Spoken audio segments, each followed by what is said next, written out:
আজ আমরা এসেছি নবদ্বীপে, কিন্তু আমাদের দুর্ভাগ্যবশত আমাদের বেশিরভাগ মন্দিরে আমরা বন্ধ পেয়েছি, মানে ঠাকুর দর্শন করতে পারিনি আমরা। আপনারা যারা নবদ্বীপে আসতে চেয়েছেন বা আসবেন, আসার মন করেছেন, তারা অবশ্যই সকালে আসার চেষ্টা করবেন, কারণ 12টার পর থেকে প্রত্যেকটা মন্দিরের দরজা বন্ধ হয়ে যায়। 12টার পর থেকে কোনো মন্দির খোলা থাকে না। ওনার মন্দিরটা দেখতে এসেছিলাম, তো এটা হচ্ছে তোমার বন্ধ করে দিয়েছে, 12টা বেজে গেছে, সেজন্য বন্ধ করে দিয়েছে, দেখতে পারলাম না। তো দেখি অন্য কোনো মন্দিরে যাই, সেখানে গিয়ে দেখি খোলা আছে কিনা।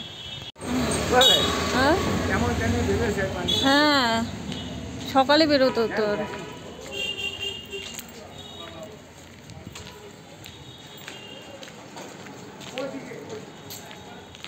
সামনের দিকে বলছে এমন টাইমে বেরিয়েছেন আপনারা, কিছুই দেখতে পাচ্ছেন না। সেলফি তোলা